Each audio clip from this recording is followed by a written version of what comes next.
හරි. අපි පුතේ ඇල්කේන ක්ලෝරීනීකරණය කියන කොටස යටතේ දැන් සාකච්ඡා කරන්න සූදානම් වෙන්නේ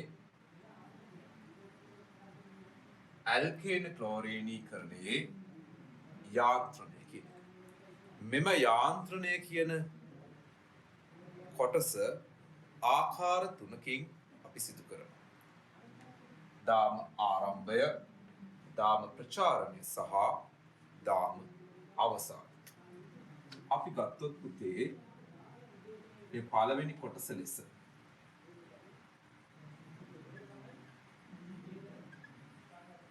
දාම ආරම්භය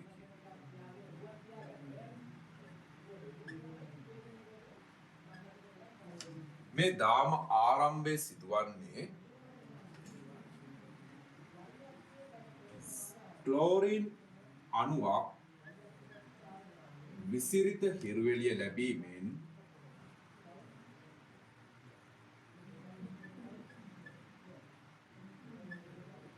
ක්ලෝරින් මුක්ත ඛණ්ඩකයක් කියන්නේ තනි ඉලෙක්ට්‍රෝනයක් සහිත ප්‍රභේදයක් ආකාරය. බලන්න මේ E හිසෙහි මම එක කොටසක් පමණයි දැම්මේ. ඒ තනි ඉලෙක්ට්‍රෝන ආකාරයට වෙන්වීම නිරූපණය කරන්න. එතකොට දාම ආරම්භයේදී ක්ලෝරින් අණුවක් විසිරිත ආලෝකය හමුවේ මුක්ත ඛණ්ඩක ක්ලෝරින් මුක්ත ඛණ්ඩක නැත්නම් රැඩිකල්ස් කියලා කියනවා. දෙකකට කැඩිලා පත් වෙනවා. ඊට පස්සුව තමයි පුතේ දාම ප්‍රචාරණය සිදුවන්නේ. බලන්න හොඳට පැහැදිලි කරගන්න පුතේ දාම ප්‍රචාරණය.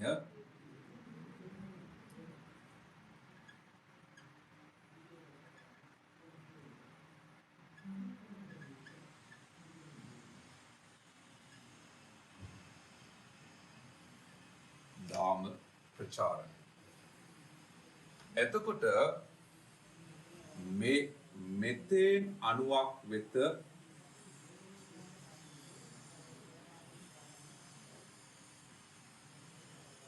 මේ කැඩුණු මුක්ත ඛණ්ඩකයක් ගමන් කරලා මෙන්න මෙයාගෙන් එක්කෙනෙක් හරිද මෙන්න මේ එක හයිඩ්‍රජන් කෙනෙක්ව වෙන් කරනවා. මෙයා මේ විදියට සහ මෙයා මේ විදියට වෙන් වෙනවා. බලන්න මේ වෙන්වීම නිසා පුතේ ගොඩ නැගෙනවා CH3 කියලා මුක්ත ඛණ්ඩකයක් සහ HCl අණු. මේක මේ විදිහටම පවතින්නේ නැහැ. CH3 මුක්ත ඛණ්ඩකයේ පුතේ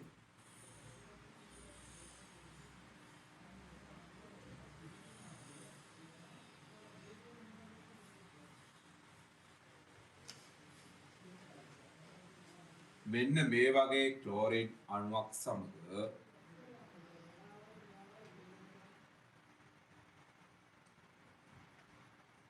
නැවතත් දාම ප්‍රචාරණය සිදු කරලා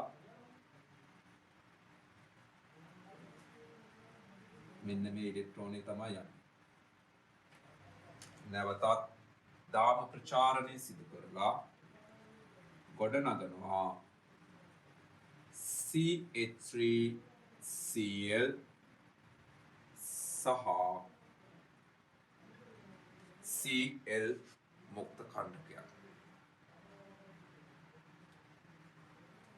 මේ Cl මුක්ත ඛණ්ඩකය මෙන්න මේ CH3Cl සමග සෑදී ඇති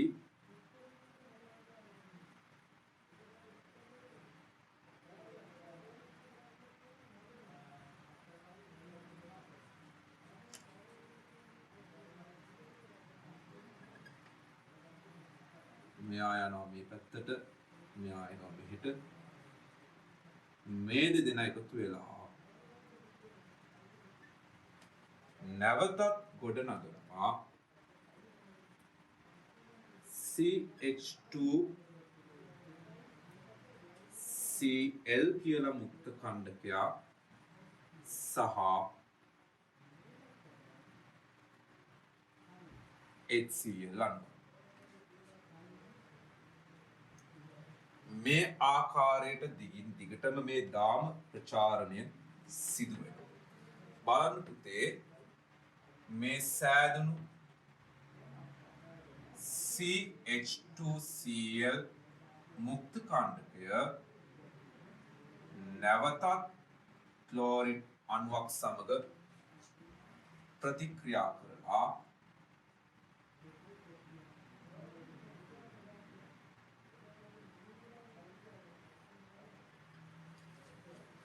ගොඩ නගනවා පුතේ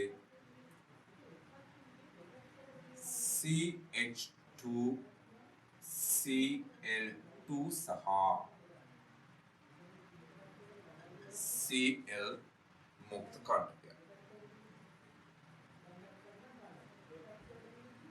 එතකොට නැවත CH2Cl2 සමග මේ Cl මුක්ත කණ්ඩකයක් ප්‍රතික්‍රියා කරලා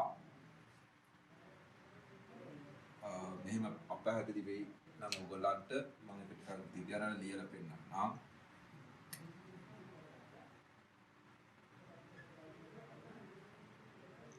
දැන් හයිට් එක දාගත්තා.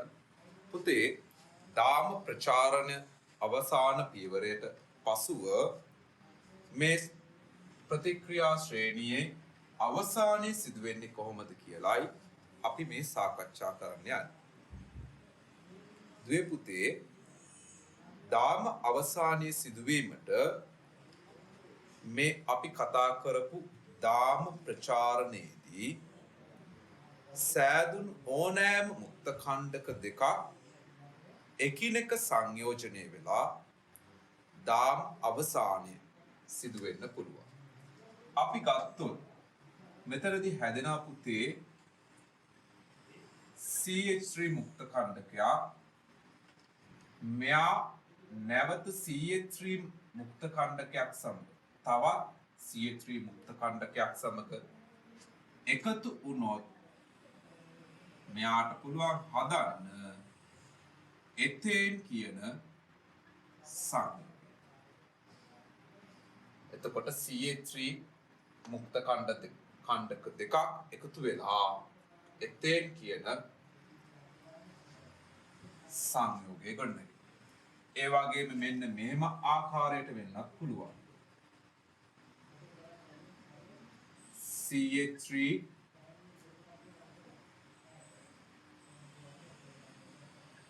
මුක්ත කණ්ඩකයක් සමග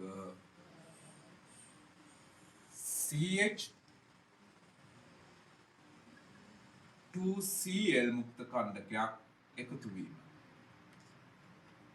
මම මේ උදාහරණ කීපයක් තමයි පුතේ ඔයගලන්ට ලබා දෙන්නේ.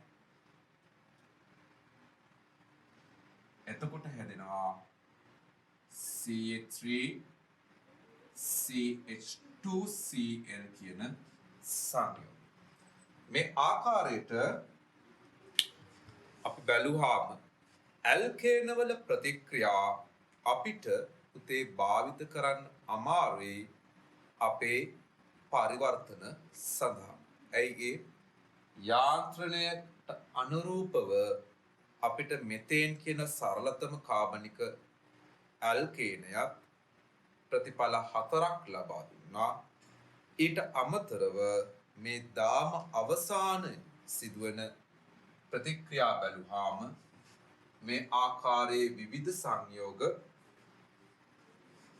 ලබා දෙනවා. මේ නිසා ඇල්කේන් හැලජනීකරණය කියන ප්‍රතික්‍රියාවේදී සංයෝග මිශ්‍රණයක් තමයි සෑදෙන්නේ. එතකොට අපිට ප්‍රතිඵල සංශුද්ධතාවය පිළිබඳව ගැටලුවක් ඇතිවන නිසා අපි කාබනික රසායනයේදී ඇල්කේන වලින් ප්‍රතික්‍රියා සිදු කිරීමක් සිදු කරන්නේ නැහැ. හරි. අපි බලමු ඊළඟට මේ සෑදෙන මුක්ත කණ්ඩකවල ස්ථායීතාවය කොහොමද කියලා. පුතේ එහෙනම් අපි චුට්ටක් බලමු මුක්ත කණ්ඩකවල ස්ථායීතාවය කොහොමද කියලා. මුක්ත කණ්ඩකවල ස්ථායීතාවය සාකච්ඡා කරනකොට මම කලින් මතක් කළා වගේ මුක්ත කණ්ඩක ආකාර තුනක් පවතිනවා.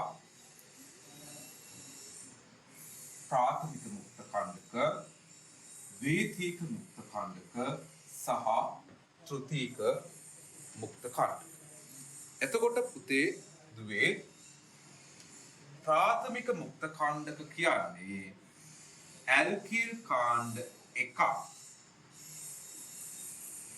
පමණක් හෝ හයිඩ්‍රජන් පමණක් අඩංගු මුක්ත කණ්ඩක.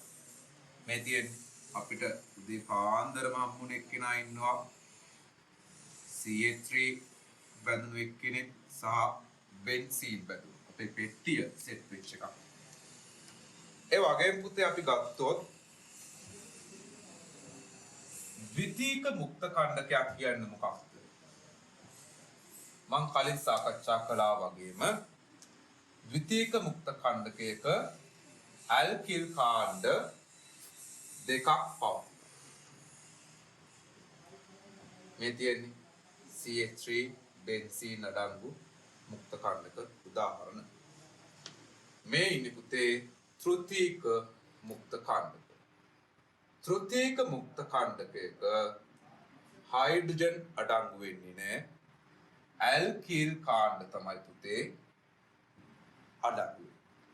එතකොට කොහොමද මෙයාලගේ ස්ථායීතාවය වැඩි වෙන්නේ කියලා අපි චුට්ටක් ආයෙ මතක් කරගමු.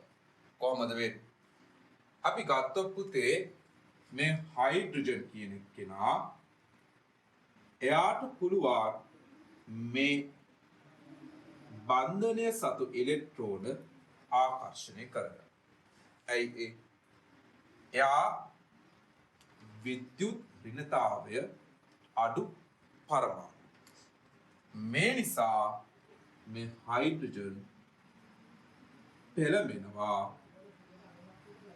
මධ්‍ය පරමාණුව සතු ඉලෙක්ට්‍රෝන තමා වෙත ආකර්ෂණය කරගන්න. මේ ආකර්ෂණය නිසා මෙන්න මේ කාබන් සතුව පවතින මේ ඉලෙක්ට්‍රෝනය මුක්ත කණ්ඩකය ඉවත් කර ගැනීමේ හැකියාව වැඩි වෙනවා. මේ නිසා පුතේ ප්‍රාථමික මුක්ත කණ්ඩකවල ස්ථායීතාවය අඩු. හැබැයි ප්‍රාථමික මුක්ත කණ්ඩකවල ක්‍රියාකාරීත්වය වැඩි. highly reactive. ප්‍රඥාල සෙට් වෙනවා. සයිස් එකේ චූට්ටා වෙන්නේ ඇහැ යනවනේ හැමෝටම නේද? නෑ ඔයාලා හිතපු දේ ගැන නෙමෙයි මම මේ කිව්වේ. මම කිව්වේ ප්‍රාථමික මුක්ත කණ්ඩක පිළිබඳව. බලන්න පුතේ ද්විතීක මුක්ත කණ්ඩක ඊට සාපේක්ෂව මෙන්න මේ ඇල්කිල් කාණ්ඩ නිසා මධ්‍ය පරමාණුවේ ඉලෙක්ට්‍රෝන ඝනත්වය වැඩි කරනවා. මේ හයිඩ්‍රජන්ගෙන් පොඩි ආකර්ෂණයක් ඇති කරගත්තා ඇල්කිල් කාණ්ඩ දෙකක් පවතින නිසා මධ්‍ය පරමාණුවේ ඉලෙක්ට්‍රෝන ඝනත්වය වැඩි කරනවා. දැන් එතකොට මෙයාට අවශ්‍ය ඉලෙක්ට්‍රෝන ඝනත්වය මෙයාට සාපේක්ෂව වැඩි. ඒ නිසා මෙයා ස්ථායීතාවය මෙයාට සාපේක්ෂව වැඩි. ස්ථායීතාවයේ වැඩි වෙන්න පුතේ මෙයාලගේ ක්‍රියාකාරී බව අඩු වෙනවා. එහෙනම් පුතේ අපි ගත්තොත් මෙන්න මෙයා ඇත්තටම දැන් ස්ථායීතාවයෙන් ඉහළ කෙනෙක්. මේ නිසා මෙයා ක්‍රියාකාරීත්වයෙන් බොහෝ ඉසෙයින් අඩු. මේ ඇල්කීල් කාණ්ඩවල ක්‍රියාකාරීත්වයට අපි කියනවා මීසොමරික් ඉෆෙක්ට් නැත්නම් මීසොමරික් ආචරණය කියලා. අපිට මේ ඇල්කීල් කාණ්ඩවල මේ ඉලෙක්ට්‍රෝන විකර්ෂණ ගුණය පිළිබඳව ඉදිරියේදී තව තවත් විවිධ අවස්ථාවලදී සාකච්ඡා කරන්න හමු. හරි.